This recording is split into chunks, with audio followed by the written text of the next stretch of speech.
the car hits a guy and it goes flying in the air. And he lands, and then he gets up and starts running. That's the only way that we were able to use the shot, because he got up and started running, thank God.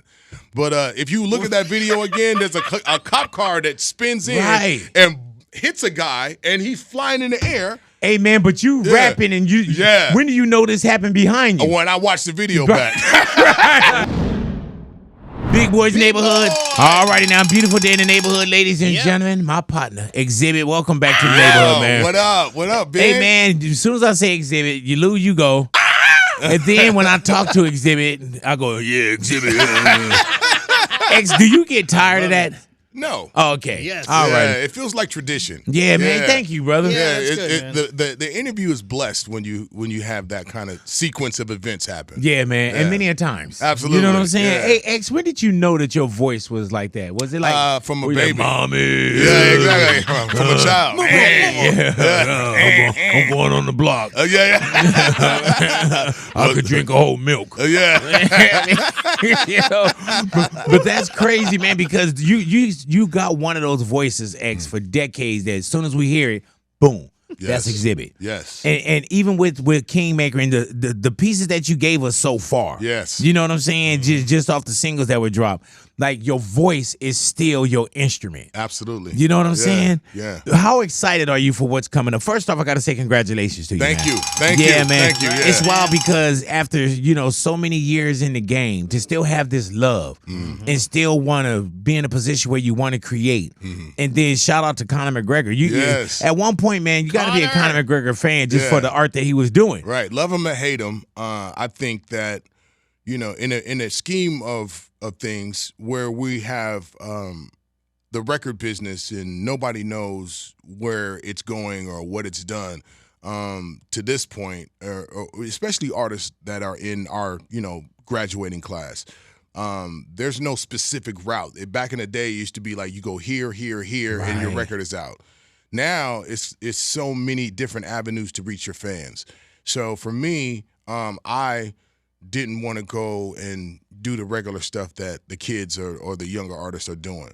I need to do something specific and original and direct for me. So when Bobby D, shout out to Bobby D Presents. Shout out, Bobby. What up, Bobby? Yeah, he brought the opportunity to work with Conor McGregor.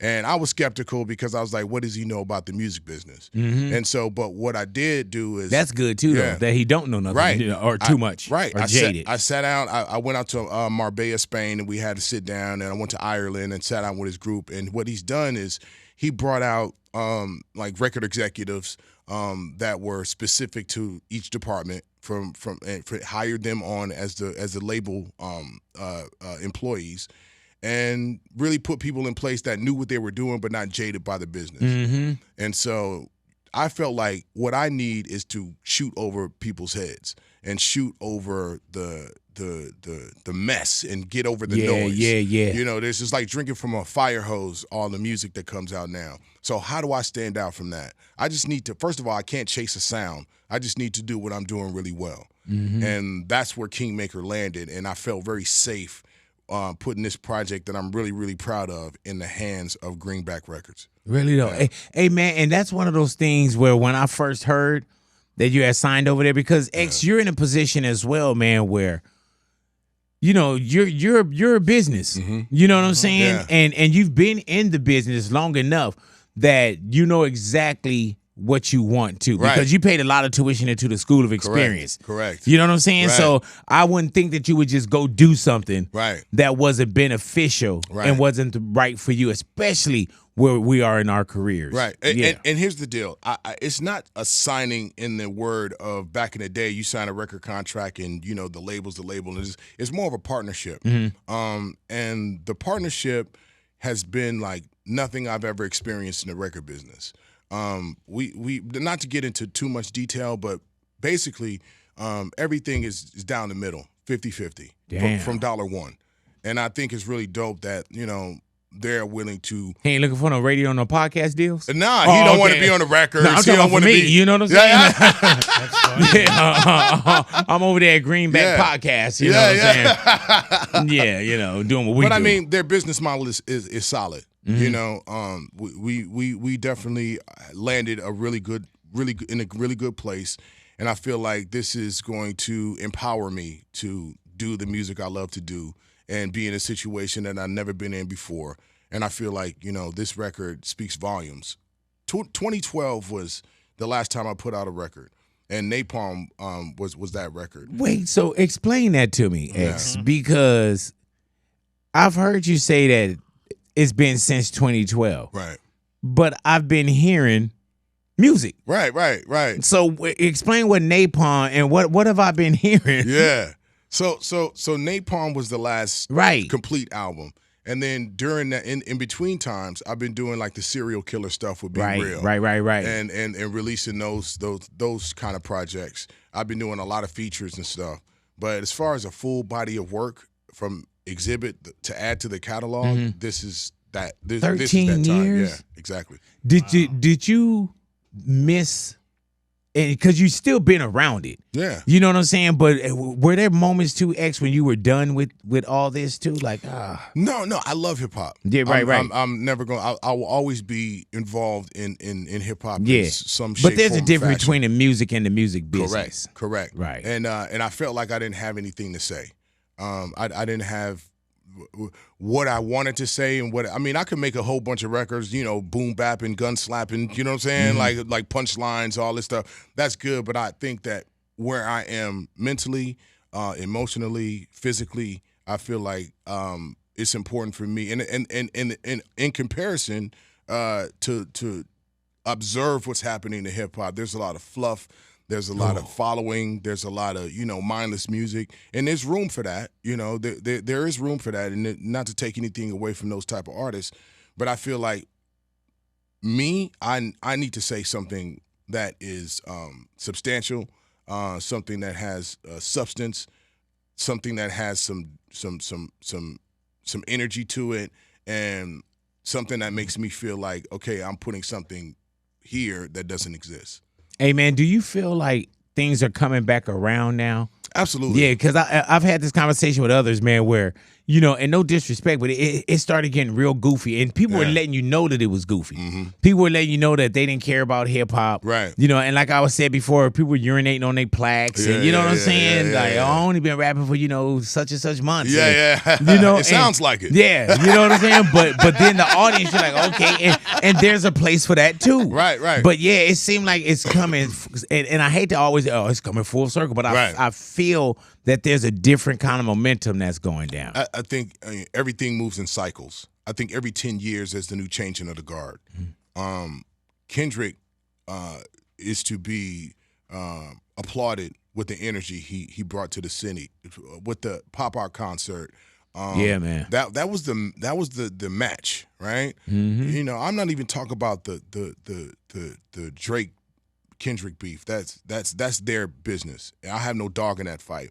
But what the energy he brought to the city meant to so many people, and it just felt like, you know, the changing, the seasons were changing, like the expectation, the people were being sparked by something different than the programming, and it was dope to be able to break outside of that. And you know, it was a celebration. Like in my studio, everybody else felt it, you know, and now the music that's coming out and the people are seeing, you know, this unification. Yeah. You know, arguably the West Coast is its own country. Yeah. We can support ourselves here. I think that organization and that step towards that is happening. Yeah. You know? Yeah, and you see it, man. And the one thing too is that it's being led by talent once again. Yes. You know what I'm saying? It's not gimmicks, not antics, not, you know, not drama. You know, it's not overshadowing the music. Yeah, you man. know? So the music is speaking. Hey, man, did you always want to be an artist? No. Not yet. No. So, but you did always, you consumed hip hop like hip hop was yours. Yes. Yeah. Yes. Ever since I was, you know, I started writing at 13. And I would listen to, you know, everything from Stetson Sonic to man. to Poor Righteous Teachers to NWA, Luke Skywalker, Yeah. 2 Live Crew. And we listened like that. Listened to all over the map. Yeah, man. I loved it. Before the internet, that's how we kind of got our information. That was how we, that's how we heard about what was happening in New York or what they was wearing or what the girls was doing or what they saying or what the slang was. I think that's when we found out a lot of that stuff like, oh, damn, they like us. Yeah. Or they go through the same things too. You know what I'm saying? This is what we call it. That's what they call it. Yeah, man. Being able to find it. And hip hop was like our drum. That was how we communicated. And now it's like there's so many other things that get in the way of that, and it's so disregarded. It's not consumed the same way. Yeah, totally different. Yeah, hey man, like we eating fast now. Yeah. Like you people don't even wait. Your album done, and like, man, when the next one coming? Correct. Yeah. And they get to pick through it. I think I think when I made Kingmaker, I did it the way I like to do music, and so when you listen to Kingmaker, even if you give it one listen. Listen from the top down. Listen in order. It's built a specific way. And if you go on that ride, I think that you're going to learn a lot about me that you don't know, and that you are going to feel something that is relatable to what you are going through. Kingmaker is entitled that way because it has nothing to do with thrones or crowns or feeling kind of royalty or any of that. This is about a transfer of information, the keys to my kingdom. These are the ideologies. These are the habits, the self-discipline, the acceptance of what you can't change, the theories of and the things that were instilled in me that made me successful, my moral compass, the things that I did wrong, the things that I did right, is all on this record. And it's kind of like, if I was to give this information to the public, you can do what you will with it, but this is my book of success. And this is what made me who I am today. So Kingmaker is a title so you can make yourself successful as well. Was it easy to make, or did you have to go different layers? No, I started this album like 5-6 different times. And then it was just like, nope, that ain't it. Damn. Nope, that ain't it. That ain't it. And then did you know it was always Kingmaker as a title? No. Or once you saw the body of music, once the body of work came together and the idea hit, and I was like, oh, there it is. That's what I have to call this, And did it feel like low hanging fruit to you though? No. Is it harder to write now, Xzibit? Because you said a lot over the decades. Have you ever looked back and said, man, I already rhymed that. No. I've been saying this a lot, but I found my voice. And when I say that, when I first started making my records, 19, 20 years old, I was kicking and screaming. I was battle rapping, myself and others. You know what I'm saying? And I was saying things. There was a lot of self-doubt. There was a lot of insecurity. There was a lot of just trying to fit in. And then as I grew and my environments changed and things happened in my life, you could tell. If you go back and listen to my records, you could see when I got in. You could see when things started working. You could see when I got money. You can see right. You can see when the homies came in. You know what I'm saying? Like you can see it. It's like a timeline. And so then now in 2025, when I say I found my voice, I know what I'm supposed to be saying and how I'm supposed to be saying it. Hey man, and just when you say your voice, you got one of the most highly recognizable voices. Unique. Very unique, man. Do people recognize your voice? Like, say for instance, if you were just calling an order or something. Do people do you hear them pause for a second and be like, I think this is Xzibit? No, that happens on Xbox a lot. Oh. Yeah. Like if I go on Xbox, huh? Yeah. You know what I'm saying? Like explain Xbox. Yeah, when I get in a game room or something like that, and I start playing, like just with randoms, like after a while it just gets silent. You'd be like, bro. Yeah, man. Bro, are you? I mean, like, oh shit! Yeah. Then especially if you play that here, you go, yeah! You shot that motherfucker! Get him, everybody! Cover me, yeah! I'll be like, man, I gotta ask you a crazy question, man, with a machine gun. But you can't tell me that you don't play Xbox and go, yeah! No. X, you don't get excited? Not like on that. A kill or nothing. Yeah. It's like calling out the going right. All right, he's in there. You know, stuff like that. You know? And then after a while, it's like, wait a minute. Yeah, you know what I'm man. saying? Like, hold up. Because I know I would. You know, if you was like to the right, I'm like, hold up. Oh my gosh. I would just wait for you to give another direction. You know what I'm saying? And then one person in the room be like, that's him. And then it'd be like 17 others be like, nah, that ain't him. Right. Like, why would X be in here playing against us? Garbage. Yeah. So do you game a lot? Yes, I do. Yeah. Really though, what's your game? Call of Duty, you know, first person shooters like that. Yeah. When do you find time for this? That's my golf course. Oh, okay. Yeah. That's my golf course. You know, I move around a lot, and so, you know, when I get home, I usually decompress, play about an hour of that, and, you know, that's it. That's crazy, man. What else do you do, X, outside of music? Man, for me, just relaxation. Yeah. Because I know at one point you were doing like a lot of ballet, but that was like 10 years. Plie. Like N1 2 3, N1 2 3, N1 2 3, N1 2 3. Stop. Get it. Yeah. Just with like outside of music, what do you do? I mean, I still love to fish. Right. I love to be out on the water. I do a lot of target shooting. I know, man. Yeah. You got real good. Man. Yeah. Because, you know, we were one of the first that went to the range together. Yeah. Yeah, man. And now I won't, man. Well, security's expensive. Hey, man, right now Zelensky looking for you. Yeah, he was like, man, we need you over here. You said security. Yeah. He was like, man, what do I pick? Yeah. Nah, let me just do this. Yeah. I mean, but you can't pay nobody enough to you know, I believe that you can never pay enough somebody when your time is your time. Right, you know yeah. And you know, I don't want to be a victim, but at the same time, you know, I've always been into firearms, so being able to not only be able to operate and to move like a second nature, but you know, just being safe. You know what I'm saying? Being able to protect those around me. You do as well. like different kind of training though. Yeah. Shout out to Terran Tactical. Man. That's like where John Wick stuff. Yeah. It's ridiculous, bro. Yeah. Like, it's like jumping over stuff, flipping, and hitting trash cans and military courses. All like, metal man, targets. Yeah, man. I'm like, you left me long ago, bro. Damn. You left me. I'm one of those. Like, did I get him? Yeah. You know what I'm saying, baby? He shot the windows out the car. Like, oh, okay. But I always tell people, you know, don't wait till you need a gun to learn how to use one. Mm-hmm. You know, I mean, you don't have to be a gun fanatic. You ain't got to be. It's just, you know, times are changing. You know, people are a little more abrasive. Oh, yeah, man. And a little emboldened. And so, you know, listen, my job is to diffuse the situation. But if it comes to it, I'm the one that's going to be leaving. Right, I heard that. Yeah, you're going to make it home. Huh? Absolutely. Get to the Xbox. I got too much stuff to do. You're like, man, Kingmaker coming. Yeah. Hey, man, now, when we talk about the album Kingmaker, I know at one point we said, you were like, man, I got Dre. Yes. Talk to me about that Dr. Dre relationship on Kingmaker. Man,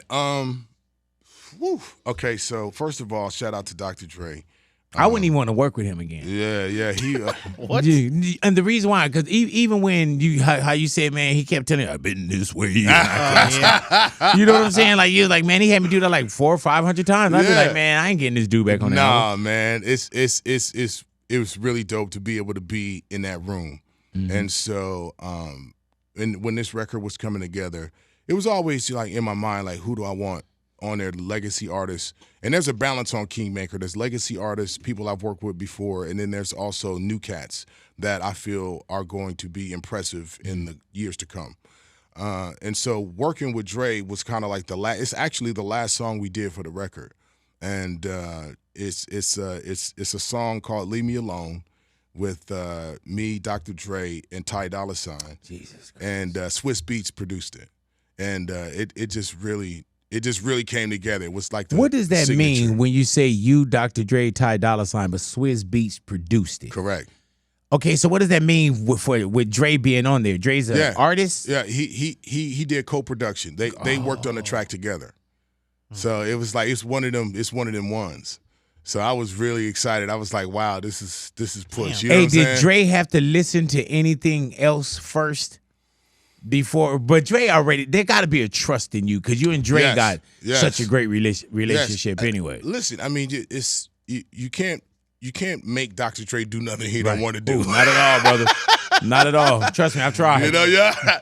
So it was dope to be able to present the idea, present the album, present the steps that it was going, like, as it happened. Right. And so when it came time to doing it, I just went back and was like, listen, this is where we at, this is what we doing, you know, can we do it? He's like, yeah, you know. So and he's in and hands on though. Absolutely. Yeah, he don't do it no other way. What Right. Just knowing that formula, how crazy is it when you look over and you're like, man, Dre, we look at this. Yeah. Back together. I feel empowered. I feel, you know, happy that he, you know, I value his opinion a lot. I value his creative drive, and his process. So I don't question the process. Right. I just want to be able to make sure that, you know, if I'm bringing something to him that he feels as though could work, then I'm on the right track.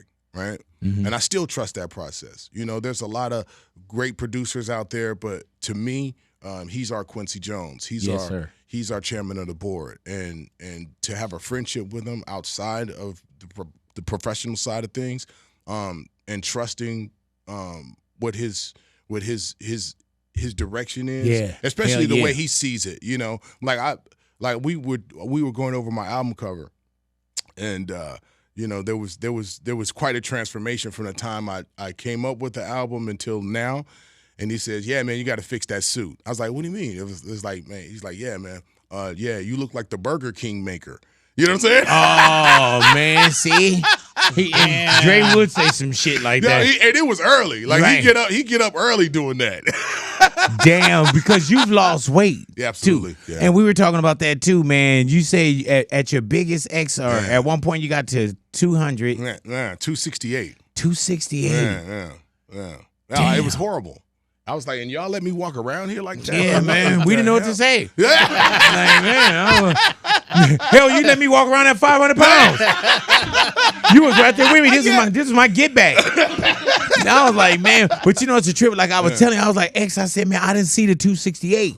Of course, you see the weight gain. Yeah. But, you know, I didn't see the 268. But what made you say, man, I need to get my health together? I just felt horrible. I felt horrible. I was drinking a lot. I was, you know, not sleeping. I was depressed. I was going through a lot. I was, you know, soothing and doing all that weird shit.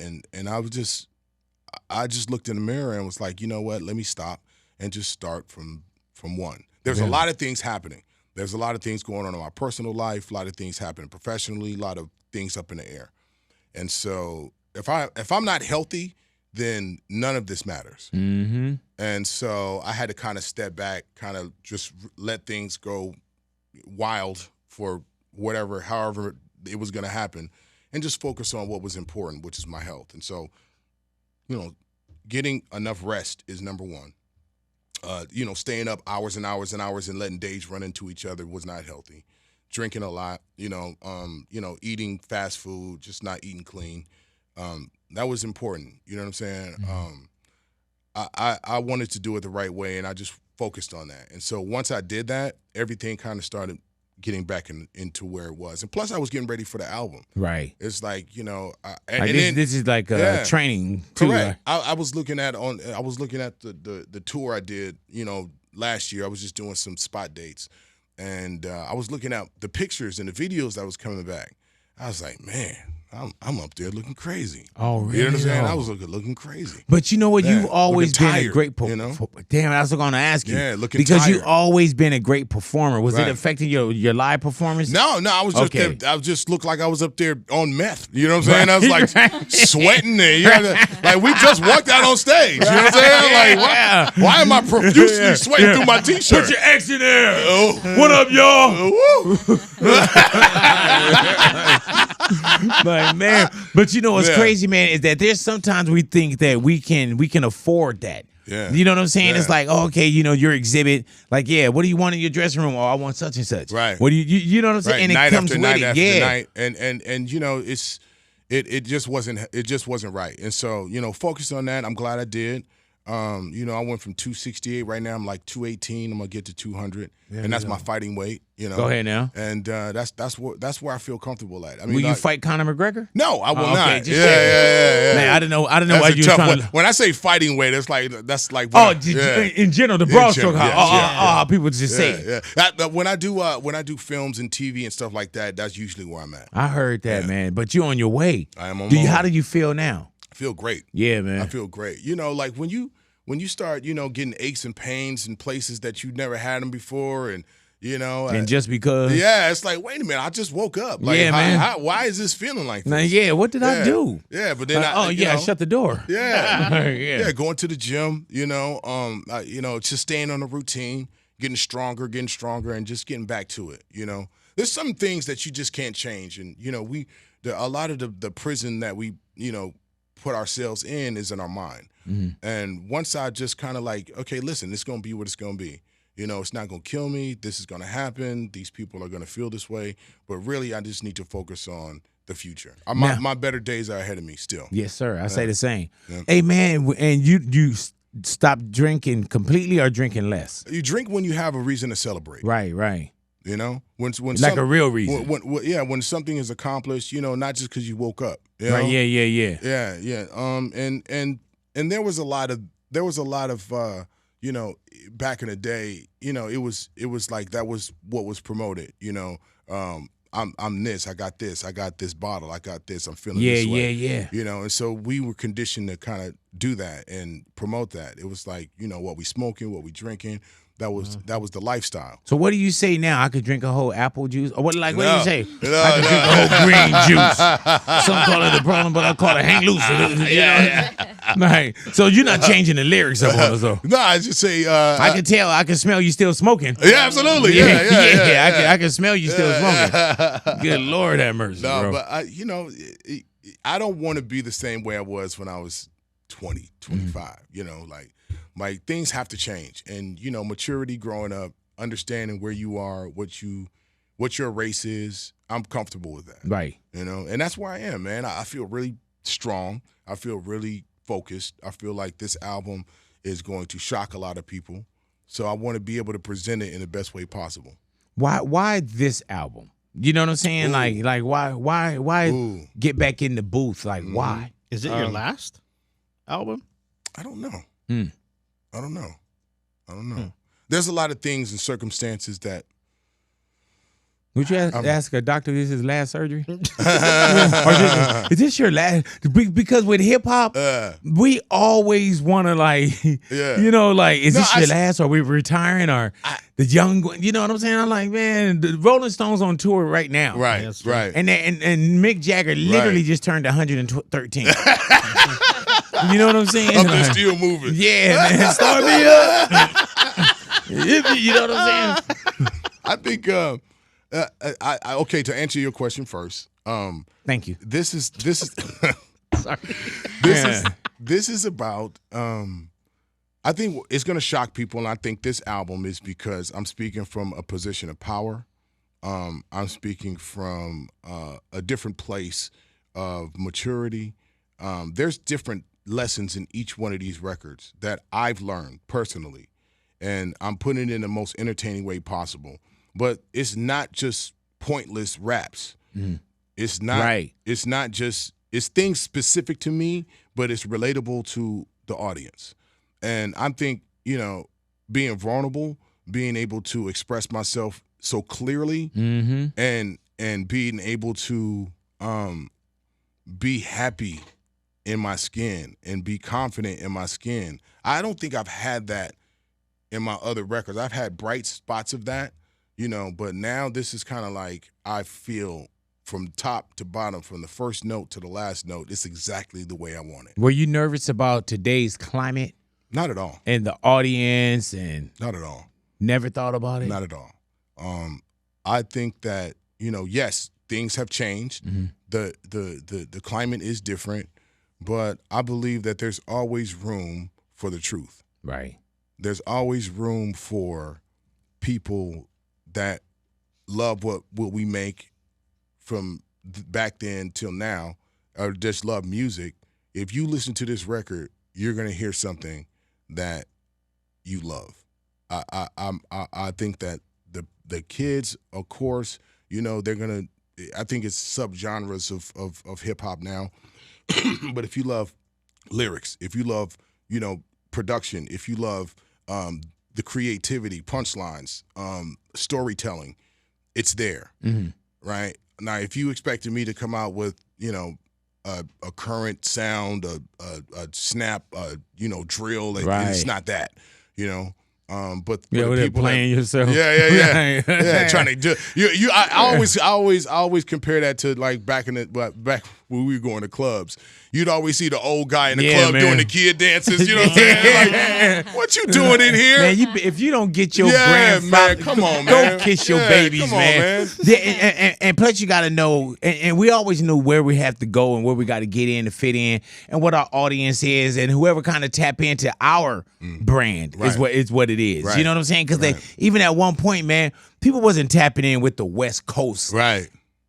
A certain way, and it was like, all right, well, cool, we just gonna make what we make, yes. And then you start, like, we would go places, man, there was no Bloods, there was no Crips, and now they blooding and cripping, damn near like us in Denmark. Yeah. You know what I'm saying? But really, it's everywhere. But it was a lifestyle that we enjoy, right? And we did it, and it was like, oh, we'll do it for us, right? And the world accepted it. Yeah. You know what I'm saying? But we didn't change, correct, for the world. That's what that's exactly where I am. I don't need to chase a sound. I don't need to do what's current. I just need to do what I do really well. And I feel like Kingmaker, to me, is a really great representation of someone who I feel like grew up in hip hop, and you know, I just couldn't leave my legacy at 2012. Right. I feel like I owe my audience this record.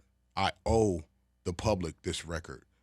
It's like, you know, whatever happened to this guy? Right. You know what I'm right. saying? Yeah. Here's my State of the Union. Here's what I feel. Here's the kind of like, after all these years of making music and being through this and being in front of the screen, behind the screen, you know, understanding what it is. This is the opus. But you know what I love about it too, man? That it's a celebration of you and not a degradation of anyone else. You know what I'm saying? Yeah, exactly. Like you know, because some people like, oh man, they just mad, or you're like, no, there's an audience for that. You do what I, but I know what I do. Right. You know what I'm saying? Right. And I ain't tripping off of what you do. Don't trip off what. Yeah. I'm a purist.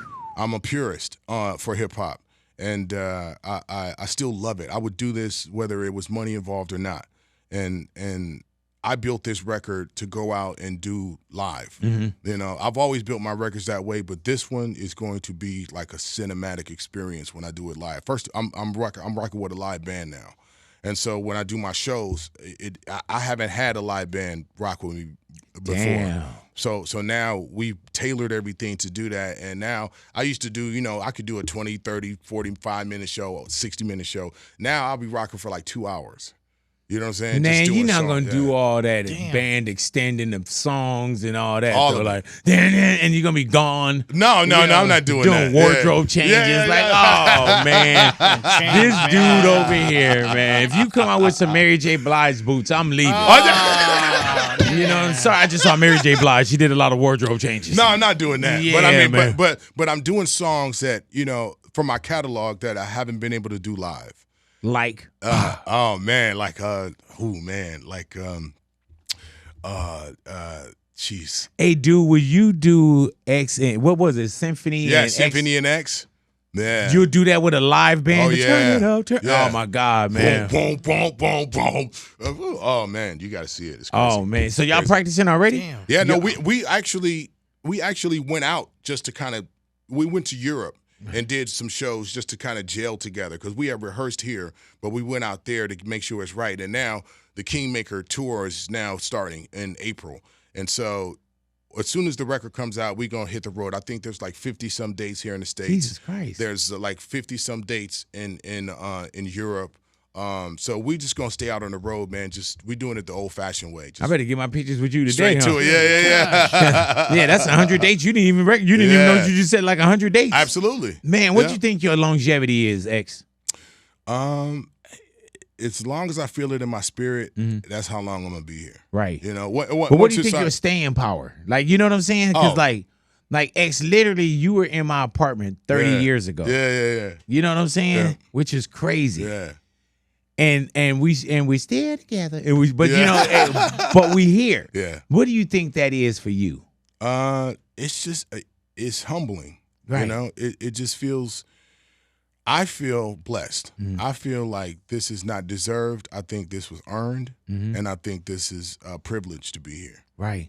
This is not something that. But what do you think? And maybe we could say, oh man, you know, navigated by God. But we've seen a lot of people that didn't make it through for whatever reasons. You know what I'm saying? And there is a longevity that when it comes to X, there is a longevity by not having an album since 2012. Right. And still being a headliner and still getting on tour and still you know what I'm saying? Yeah.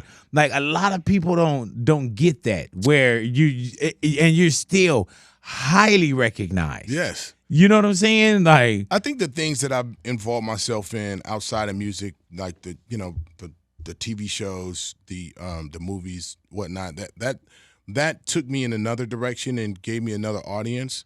But being able to jump around to these different genres, like music, being the most, the one I can do in my sleep. I pushed myself to other genres of entertainment and had to learn how to incorporate my creative taste in these genres. And I think people have gravitated towards that and my character. You know, I was told, Dr. Dre told me something as well back in the day that always kept with me. Your outside studio activities have to be just as good as your inside studio activities. So if you're out here being a jackass, and you are, disregarding the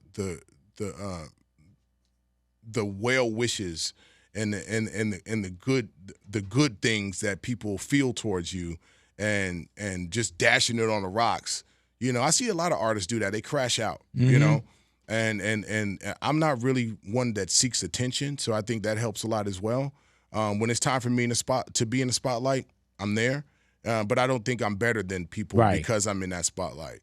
And so I feel like when it's time for me to get out there, I don't waste my chances anymore. Yeah. You know what I'm saying? Yeah, Going out there, Like when I know it's time to go out, it's time to be professional. It's time to be sharp. It's time to be ready, because these people, times are hard. People work hard for their money. Yeah, man. So if you're going out there and you're doing a half-ass job, it shows. And people once that Coke can opens and it tastes like beer, it's not gonna work. Hey, you know what I'm saying?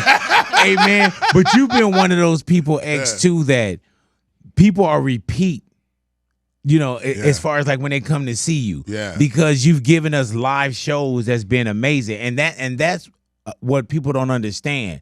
That, man, if you can give somebody something live and sound like the record and be there and be present, we come back. That's just like a restaurant, bro. Like when you go to a restaurant and it's right and it's bomb, and you go again and it's right and it's bomb, you'll go again. As opposed to like, man, I went in there, it looked good, but the food tastes like this, and you'll never go back. Yeah, you create loyalty and trust with your audience, I don't want to let nobody down. I've had some good days, some bad days, but now it's time for me to go ahead and take all of these things that, all these accolades, all these habits, all these things that have made me very proud to be a representative of the West Coast and the music and our culture, to show like, look, this is how you do it. This is how you come out and have a World Series moment, NBA Finals moment, in championship. This is the championship run. Hey man, I'm going to run some names past you, X, and just briefly what they mean to you, those kind of things. Dr. Dre. Dr. Dre is not only an experience, like just whatever. Yeah, I think with Dr. Dre, man, growing up, being a fan first, and then meeting the man, and then him being able to embrace what I was doing and put it into his creative process will always be the life-changing experience that I'll always give that regard. On the side of that, Andre Young, the man, is very inspirational to me. Seeing what he's been through his challenges, has been a lesson in itself. So to be able to speak to him, call him, and, you know, have these conversations, personal and professional, is always going to be appreciated, and I love that dude. That's Snoop Dogg. Snoop Dogg is the motherfucking man. Yeah, man. You know what I'm saying? Like, most popular MC on the planet. Yeah, man. Snoop. Yeah, People most don't even say recognizable, rapper Snoop Dogg. They just say Snoop Dogg. Yeah. Snoop Dogg. Yeah, Snoop. You know, to see what he's been through as well, and his staying power. He's really hardworking. Yeah, man. And it's dope because, you know, behind the scenes, he's always him, unapologetically. And, you know, I'm glad I was able to make the things happen that I have been able to make happen with him. Yeah, man. And, you know, and to still see him going. You know what I'm saying? I know people gave him a lot of shit for the performance he did with the, you know, crypto folks, but you can't cancel Snoop Dogg. Right. You know what I'm saying? Like, regardless of his reasoning or why or how he did it, that's his reason. Right. And that's his, and he don't have to explain that to you because you don't feed his family. And my thing is this, man. People would ask me about it, X, and I'm like, man, I haven't talked to Dogg about it. Yeah. So I'm not going to talk to you about it. I'm not. I don't need you. I don't really have to clear shit with you. And he didn't have to call me like, B, this is what I'm doing, cuz, you know. No. And my thing is this, man, like, there's so many deposits. Yeah. You know what I'm saying? I mean, that if you look at something as a withdrawal, okay, cool. You know there's what so I'm many saying? things that he does that he doesn't get recognized for, and don't want the recognition for. And there's like he's changed lives not only from his ranging from his football team, but look at the testament of a man is his children. So look at how his children are. Look at how powerful and driven, you know, Cordell is. You know what I'm saying? Like the boss. Like graduating from business school. Yeah, man. And then coming back to his father and building these big, these ain't just like, oh, we gonna iron some stuff on a t-shirt and sell it at his shows. Yeah, man. These are corporate moves that are not easy to navigate. And he's doing it like his, you know, with his shirt off, you know, just drinking margaritas. But put a shirt on too. Yeah. You know what I'm saying? But he's making it look effortless. And Right. that's really dope. And so that's how I feel about Snoop and what he's done. And I'm very proud to call him my friend. Eminem, Marshall Mathers. Marshall Mathers. Yo, okay, so you see rappers and then you see legends, right? Eminem is a legend. There will always be a place for him in the history books of this thing of ours. Marshall is definitely, when you say a savant in a way, when it comes to hip hop and how he appreciates it and loves it. He feels the same way I do, that hip hop saved my life. And I will always, you know, give my 110%. And when I don't feel like that, I'm not going to do it. So I feel like Marshall has claimed his spot in hip hop royalty. I think that I have a tremendous amount of respect for his team, Paul, Tracy, everybody at Goliath. He's had the same people around him since the beginning. Yeah, man. And that speaks volumes as well. So, you know, Eminem, Marshall Mathers, that's the homie. Nate Dogg. Nate Dogg, I miss him. Yeah. I miss him. There will never be another. Nate Dogg is one of a kind. He moved the coast first, and then he moved the world. Yeah, man. And he's on. Cube said it best. It ain't a hit until Nate Dogg singing on it. Yeah, ain't a hit till Nate Dogg spit, the assist leader, and his own. Yeah. So shout out to Inhale and his brothers. You know what I'm saying? All the Nate's kids. I feel like they're carrying on a legacy of their father, and they're doing it in a really good way. I really support Inhale. I love what he's doing. I think he's coming to his own. He's not just jumping out there. Of course, he is just, you know, putting music out but I've seen where he started. Yeah, I've man. seen where he is now, and he's getting better and better and better and better. And now, like, he's like when he gets that torch, and he's one song away from being Nate Dogg Jr. Yeah, you know what I'm saying? Yeah, he in his own right. And he working one too. song away from that. And I just, everybody. And that's got to be hard too. Yeah, though. but he's not standing in that light, even though he is recognized as Nate Dogg's son. But he has his own way of doing it, and when you hear, I could hear that vibe, that sound, that vibration coming out of him, and he's getting better and better and better. He's one song away from being that guy. King T and the Licks. King T and the Alkaholics. Come on. Crew. I wouldn't be here without King T. Mm-hmm. As many accolades that I give Dr. Dre for the trajectory of my success, I wouldn't have that opportunity if King T hadn't given me the first one. So King T put me on his 4th album. I never made a demo. I never made a mixtape. I just did that song. Well, first I did Damn, but I only said one word on that record with the Alkaholics. You only said one word? One word. What was the word? Damn. But you were like, yeah, that's the. But you did a couple ad-libs on Damn. A couple ad-libs. Yeah, you know what I'm saying? Yeah. But there was no raps. I was the first time I rapped on anything was King T's 4th album, Freestyle Ghetto. Damn. And from there, I got signed to Loud Records. Yeah, man. So King T, before that, there was like a couple years of work.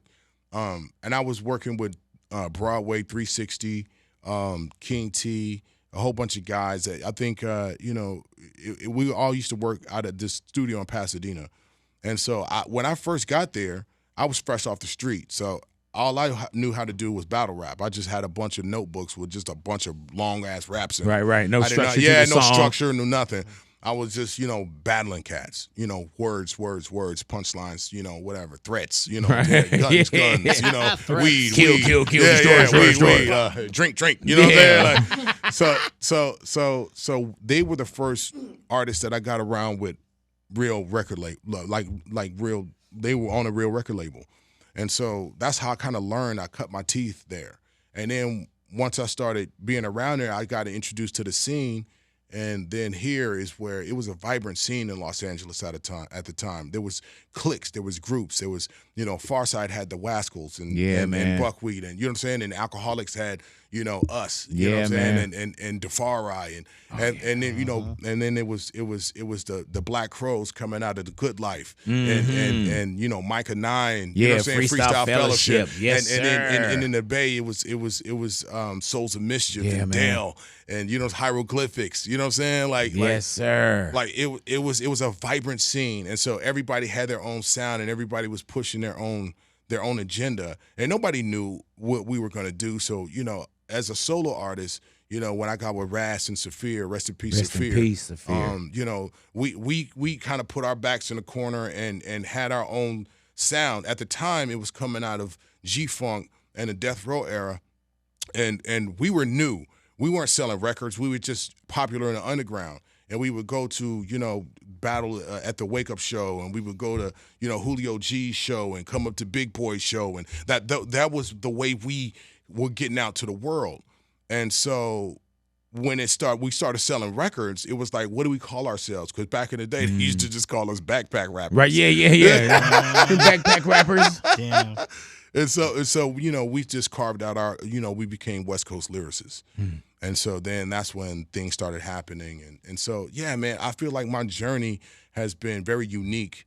And I wouldn't do it any other way, even the bad parts. I would just keep it the same, because the way I came out of it and the way that you don't understand it at the time, but I get it now. You know what I'm saying? Yeah. I get it now. It's crazy in the rear view, huh? Yeah. Yeah, when you're looking through that windshield, sometimes you're like, what the hell? But that rear view, you're like, oh, okay, I get it. Yeah, I just started accepting things. Now, listen, you can't just lay down and let things roll over you, but when you're working hard and you're working from your heart and you're working for the right things, it doesn't always work. It doesn't always pan out. But the things that do pan out usually land where you're supposed to, I feel like God doesn't open doors that you're not ready for. I heard that. Right. And so, you may want to go through there. You may think you're supposed to go through there. Yeah. But think you're supposed to like right now. Yet. You're not ready yet. You're not ready yet. So I feel blessed to be able to say that my journey has opened doors when I was ready for them. And then when I go through, I trust that process, and it pans out great. Hey, man, that brings us to Kingmaker. Yes. Kingmaker, and what is that, March 28th? Yes. You going to hold the date? Yes. Well, yes. All right, Yeah, everything looks good for now. Right, yeah. Everything looks good, Because sometimes people be afraid to say the date. You know what I'm saying? No. I'm speaking it into universe. Is there a Kingmaker EP right now? Or what am I looking at on Apple Music or... What is the body of just the 4 songs we already were privy to? Right. It's just reintroducing myself to this medium. Yeah. You know, just reintroducing the fact that, you know, I'm making music. Yeah, you know. Hey, Play This at My Funeral? Mm-hmm. Was that difficult to write? No.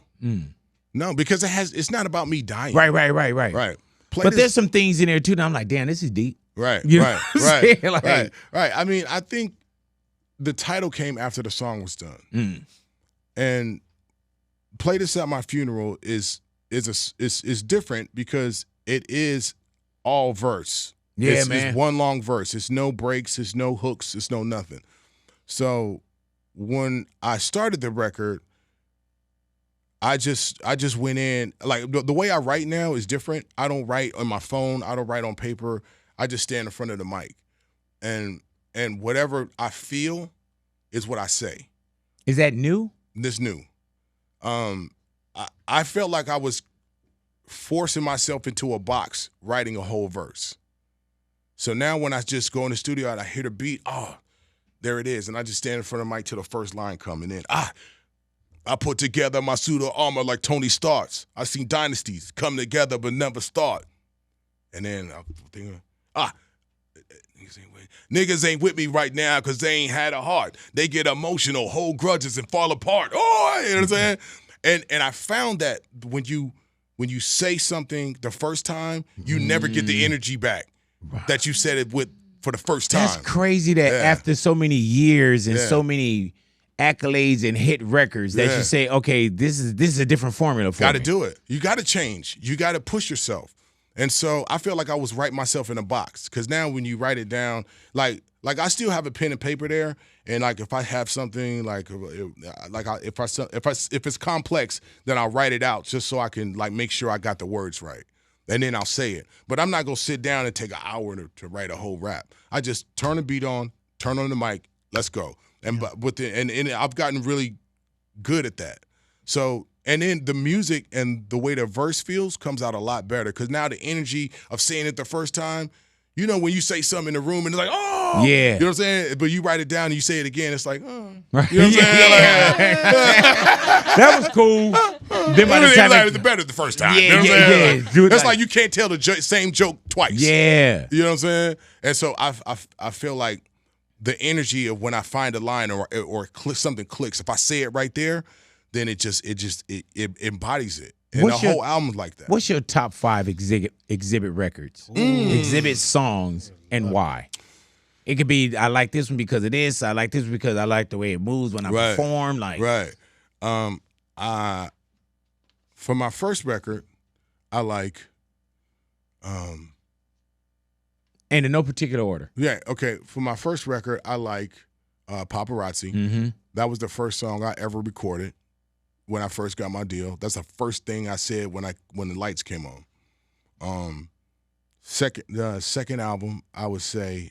So you doing about albums too? Yeah. Okay, go ahead. Second album, I would pick.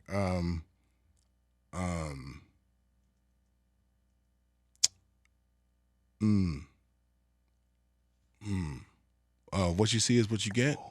Yeah. What you see is what you get. Remember we used to perform that together? Yeah.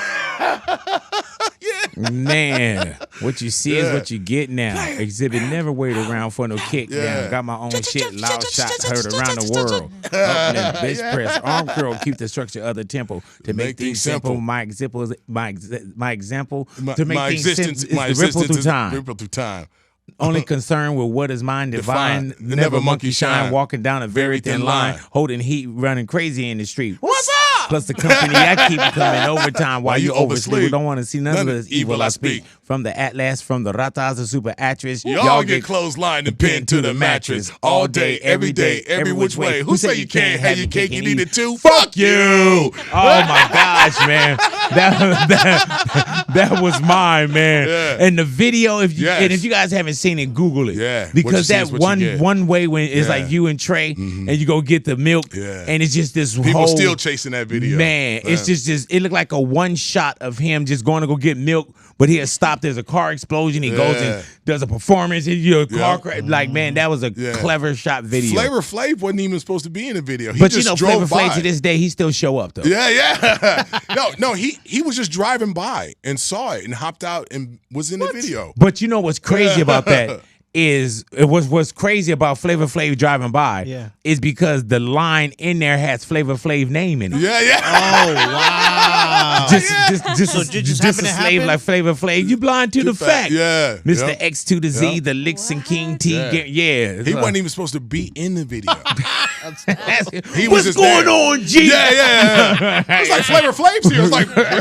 Like, did you call him? I didn't call him. Hey, tell him get him. Yeah, man, that is historical right there. I never knew that. And then I remember, I was like, hey, I said your name in this part. He's like, nah, G, I want to be when the car blow up. Yeah. And then he was just, boom. Yeah, man. Hey, man, between him, because you rap to the camera, but there's so much going on. Yeah. Even when Flav behind you and he throw his hands up, you're like, man, don't acknowledge the camera. Wow. And Mr. Tan, he slap your hand and look at the camera like, Tan, don't look in the camera. Hey, man, I love that the one scene where they looting and they jump out and the box fall over and there's nothing in the box. You were like, man, well, we can't do that or we shattered the window. There it is. That with one take. Like, that's in it. Now you can just AI it out. You know what I'm saying? And there's another thing. If you're in the after the shot where I pick up the dollar and I'm walking past where the guys are rappelling off the roof and a car spins in. If you really look at that scene, scared the shit out of you. No. The car hits a guy and it goes flying in the air. And he lands, and then he gets up and starts running. That's the only way that we were able to use the shot because he got up and started running, thank God. But if you look at that video again, there's a cop car that spins in and hits a guy, and he's flying in the air. Hey, man, but you rapping and you when do you know this happened behind you? When I watched the video back. I was like, oh, yeah, he got up and started running again. It was like, oh, man. Yeah, great. This is a keeper. Yeah. That's when you're like, hey, man, can you sign this here? No, it was good. It was good. So is that just that's two? That's two. Three. The third one off the Restless record, I would say front to back. Oh, my God. Yeah, man. front to back. That was where Rockwaller produced, and he had the lowrider sounds in it. That was something that front to back. How did that one start off? Yeah. Oh, no. Let's get drunk. Yeah. Oh, I had to clean that up. Yeah. That ain't part of the Me Too movement. Yeah. All these ladies in here. All these women in here. Like, man. Hey, man, do you ever listen back at some of yourself oh, man, sign of the time. Brutal. Yeah, man. Brutal. Choke me, spank me, bro. Yeah, choke me, spank me, pull my hair. Choke me, spank me. Yeah, man. Whoa. With a my dick all up in your ass. That's a low-key banger right yeah, man. Whoa. Yo, we said some rough stuff. Man. Like, whoa. Choke me, spank me, pull my God. Like, yeah, man. Yeah. There was all kinds of dicks and shit all kinds of flying. Yeah, man. Yeah. Hide the dick behind your ear. Yeah. Code 10. Yeah, code 10. Hey, man. Yeah, this is stuff we used to say. Now you look back like, wait, what? Man, we got away with that. Oh, man. In a major way. With that, yeah. Hell They're going to do studies behind that. They're like, what were they thinking? Yeah, code 10. Yeah. That was Snoop, right? Yeah. Hide the dick, put it behind your ear. Hell yeah. Hell yeah. Like one of my biggest songs called Bitch Please. Yeah, I'm like, come on, man. Like, what are you doing? Yeah. What are you doing? Do you say get down or get up off your goddamn knees? Get back down on your knees. Bitch Please. Hilarious. Goddamn knees. Yeah. Oh my God. Whoa. Yeah, man. Can you imagine like right now? No way. Like Big Boy's neighborhood right now, man. This is Bitch Please. Why are you guys playing that? Oh my God. Stop playing that record. Stop playing the record. Man. Now we got to call it "Man, Please." Yeah. Hell yeah. Yeah. Oh All my right. God. Are we on 4 now? Yeah, we're on 4. Yeah. I'm starting to get nervous. And I would say going up to the I think that was 3. The next 2 I'm gonna fast forward to. Well, wait. There's a song called "Family Values" that I really like. The Napalm title track is really dope because I did with that with Travis Barker and my man from Slipknot. And it's a different departure from anything I've done. And so going to Kingmaker, there's a couple songs on here that were like bucket list moments for me. I did my first time doing a song with Cube for one of my records. Yeah, man, that's crazy, right? Yeah. It's called "For the Love." And you're on Man Down though. I am. Yeah, easy call. Yeah, and then of course, there's a song on there called "History." And American Idol. American Idol, I would say, American Idol is me and Simba. Simba is really dope. He's a dope MC, Bay Area, but he is a lyricist, and I think that from my graduating class to see the way he cares about the craft is really impressive. So American Idol and For the Love on the Kingmaker records are some of my favorite records right now. Man. Hey, dude, you and Simba, I can't imagine. Oh, man, Blacking Out is really dope. Yeah. Thank you for coming into the neighborhood, my man. Thank you. Always a pleasure, man. Kingmaker, March 28th. Yes. Can't wait to hear it. Can't wait to see what's coming out of it, man. And thank you as well, man, for inviting me down to the video. Yeah. I didn't get it. And which one were y'all shooting that day? Shut Your Mouth. Yeah. Man. Yeah, Shut Your Mouth, man. Hey, man, and how much of Butch Cassidy do we get? Oh, he's there. He's there. That's another assist leader, man. He showed up, man. And it's dope, man. It was dope to be able to that record is got Compton AV on it, which is another up and coming, rising star out of Los Angeles. And working too, though. Yeah. He's got a sound and he's got a different kind of drive that kind of reminds me of a Corrupt, or you know what I'm saying, or somebody that really understands what's going on in the culture. And being able to articulate it and be a voice for the voiceless. Man. I really, really dig what Compton AV is doing. And so to have, again, that was what I was talking about earlier, the balance of a legacy artist with a new artist. And how does that sound work? Battle Cat did the track, so it just came out dope. Yeah. Man, well, we appreciate you, X. Hey, man, every time, We'll be seeing you too, man. Yeah, Plus, absolutely. I got to bring my trumpet back out now that I know that you got the band. You know what I'm saying? We need more cowbell. Yeah, we need more cowbell, baby. X, did you have any other rap names? I think we had this conversation, but before you got to it, I think. When I first started, I started writing ICE. ICE was my. It didn't mean anything. It was supposed to be an acronym, but it didn't mean anything. What was the acronym? There was no acronym. It was just ICE. Right. So you didn't have nothing. It meant nothing. All right. It was cool. So when people ask you, like, what does it mean? ICE. All right. And so then I was like, oh shit. I mean, there's Ice Cube, Ice T, Vanilla Ice. Oh, I can't use that. Can't use Ice is taken. Yeah. And I was like, MCA. I thought I was doing something. Right. MC Alvin. Then yeah. MC Alvin, which Alvin is his real name. Correct. And so I was like, oh wait, there's a record label called MCA. Right. And the Beastie Boys. MCA. Right. I was like, oh jeez. Can't be MCA. And so actually, a guy at my school, I used to always battle at lunch. So I used to battle this guy named Tony and David. Tony was like a redhead, like short guy who had a country accent, and he used to say all the raps that were popular on the radio. And Tony was like this big, tall guy that used to beatbox for him. He would battle you with other people's raps? I would battle them every day. You know what I'm saying? So I would just write my own raps. And so one day I was like, yo, Exhibit A on display, da-da-da-da, you know what I'm saying? And so then it was like, yo, you should use that. I mean, Richard Harvey, I think. Yeah, Richard Harvey. Steve's brother, right? No. So like Exhibit A on display. So I kind of ran with that. And then I used to spell it the regular way, the EX, And so I dropped the A, and then I just put XZ, and that's how I came up with Exhibit. Damn. Yeah. Hey, man, how many times have you gotten off the plane? Because I've been with you, and your name was spelled wrong. Oh, yeah. Yeah, you know how they pick you up? Yeah, all kinds of different ways.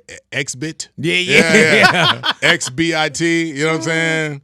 Yeah, but I mean, listen, it's been great because I've been writing that since I was 13. Hey, man, and we've been sitting here talking all this time, and you have really been like kind to me. Yeah. And the reason why is because I know that you kept asking me, you know, oh, Big, make sure it's there, make sure it's there. And we've been sitting here talking, and I haven't even presented you with what I knew that what you wanted. Man, so there it is. Man, get the hell out of here. Put that right there, man. Yeah, man. He was like, Big, just make sure chicken is fucking awesome. Hey, man. Hey, dude. This is This is blaxploitation. Hey, man. But it smells wonderful. Hey, man. But for years, dude, like X, you know, from the movie, you do the Little Nicky. Yeah, and how we used to do it on tour. Popeye's chicken is fucking awesome. Yeah. So we would go places and we would just say that. Oh my god. And so every time now, if I go to the studio, I'll bring them Popeyes in a 40 ounce. Yeah. So today I was like, oh, man. I hit him yesterday. I said, man, I sent them the menu. I said, tell me what you want. Yeah, tell me what you need. Oh my God, that's amazing. You know, the racial stereotypes just warm and fuzzy feelings and brings us all together. Hey, dude, what about when I came in that one day? I had it all. Oh yeah, I had the whole kit. Yeah. Oh man, I won't even say what I had. No, that whole kit. Yeah, but it was the fried chicken and fruit. Wow. Yeah, man. But we can joke like that. Yeah, we can. You know what I'm saying? Believe that, man. Xzibit in the neighborhood, big boy's neighborhood.